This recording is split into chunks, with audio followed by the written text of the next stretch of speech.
こんにちは。お元気ですか？さて、今日も雑学について話しましょう。今の日本でよく話題になる雑学です。ぜひ、雑談の話題に使ってください。このビデオには英語字幕がついています。使ってください。本当にブルーライトは目に悪いのですか？パソコンやスマホの画面のブルーライトは目に悪いと言われています。そのためにブルーライトを遮るメガネとか売っていますよね。ところで、本当に画面のブルーライトは目に悪いのでしょうか？実はこれには科学的根拠はありません。なぜなら、パソコンの画面のブルーライトよりも太陽の光の中のブルーライトの方が強いからです。眼科学会は、パソコンの画面のブルーライトの目に対する影響は小さいと考えています。ただ、夜遅くまでパソコンやスマホを使っていることが体に悪いのです。長時間画面を見ていることが目に悪いのです。つまり、ブルーライトの影響を軽減するメガネをかけても何も解決していないのです。多くの人が騙されていろいろな商品を買っているということです。一番美味しい料理は何か？最も美味しい食べ物の組み合わせはインスタントラーメンとプリンだそうです。現在日本ではどんな食べ物の組み合わせを食べた時に人間が最も美味しいと思うかを AI を使って研究しています。日本人の場合に最も美味しいと感じる食べ物の組み合わせはインスタントラーメンとプリンだそうです。ちょっと信じられないですね。そんな食べ方をしている人を見たことがありません。でも、ラーメンと卵を一緒に食べると美味しいので、それに似ているのかもしれません。ちなみに、台湾では、ラーメンにプリンを混ぜて食べる食べ方が流行ったことがあるそうです。だから、この AI の答えも、必ずしも間違いではないのかもしれません。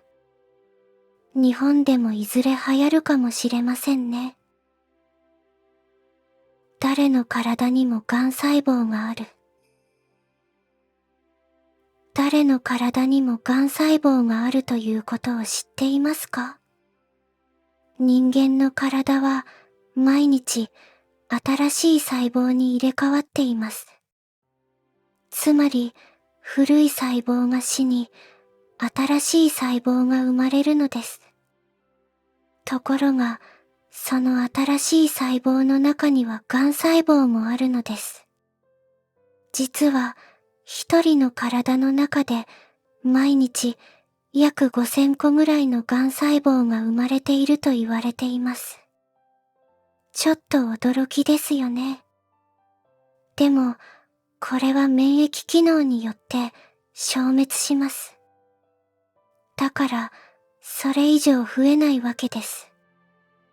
人間の体の細胞の数は約37兆個ぐらいだと言われています。だから、まあ、それに比べると少ないのですが、それでも怖いですね。日本にはバナナやスイカの缶詰はありません。どんな果物でも缶詰があると思っていますか？日本ではバナナやスイカの缶詰を売っていません。イチゴの缶詰もありません。それはなぜでしょうか？実は技術的な問題なのです。缶詰を作るときには殺菌のための加熱処理をします。だから、加熱の難しい果物は缶詰が作れないのです。スイカを加熱するのは難しいでしょうね。バナナやイチゴは加熱すると味が変わってしまいますよね。国旗を燃やすのは罪ですか？日本で国旗を破ったり燃やしたりすると罪になります。そういう行為は日本の法律で禁止されています。しかし、それは外国の国旗だけなのです。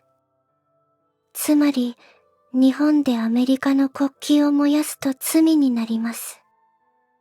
でも、日本で日本の国旗を燃やしても罪にはならないのです。どうしてなのでしょうか？ペットボトルのミネラルウォーターにも賞味期限がある。あなたはペットボトルのミネラルウォーターを飲みますか？ペットボトルのミネラルウォーターにも賞味期限があるのを知っていますか？すぐ飲む人は気にならないでしょうが、ペットボトルの水を保存しようと思った人はちょっと気になるかもしれません。通常1年か2年ほどです。実はペットボトルの密閉度はそれほど高くないのです。そのため、長期間保存していると、中の水が蒸発したり、味が変わったりします。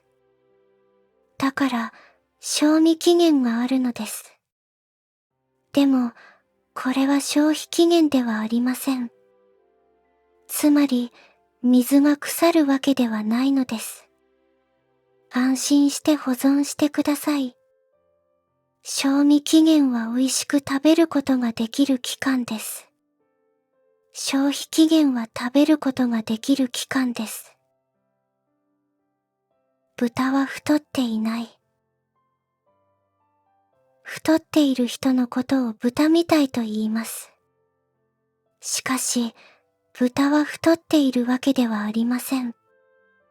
豚の体脂肪率は約 13% です。人間の場合は、男性だと約 15%、女性だと 20% から 25% ぐらいです。だから、人間よりもはるかに体脂肪率が低いのです。ちなみに、犬や猫、牛などと比較しても、やはり豚の方が体脂肪率が低いのです。だから、豚は太っているわけではないのです。むしろ筋肉質なのです。太っている人を豚みたいというのはやめましょう。小学校ではシャーペンの使用は禁止されています。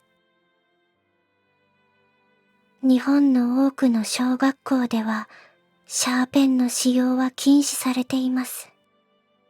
不思議なことに、禁止の理由を学校では教えてくれません。なぜか知っていますか？実は、シャーペンの芯はとても電気を通しやすいのです。そのため、シャーペンの芯をコンセントに突っ込むと、感電したり、火災が発生したりします。だから、日本の多くの小学校では、シャーペンの使用を禁止しています。また、禁止の理由を言わないのは、子供にその理由を教えると、間違いなく誰かがそれを実際に実行するからです。このビデオを見ても、やらないでくださいね。ゴジラは新宿区民である。映画に登場するゴジラは皆さんご存知でしょう。新宿の歌舞伎町にある映画館のビルに大きなゴジラがいるのを見たことがありますか？実はこのゴジラは新宿の住民票も取っているそうです。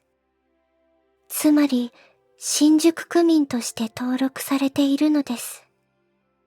住所は映画館のある場所になっています。つまり、あのゴジラは飾ってあるのではなく、あそこに住んでいるということなのですね。警備員が間違って車の誘導をして事故が起きても責任はありません。工事現場などでは必ず警備会社の人がいて車を誘導していますよね。実はこの警備員が車の誘導のミスをして事故を引き起こすことがあります。しかし、間違った指示をして事故を引き起こしても、彼らは責任を問われません。問われたとしても、とても少ないのです。では、誰の責任なのか。つまり、運転手の責任なのです。事故が起きた場合には、警備員の間違った指示に従った運転手の罪になります。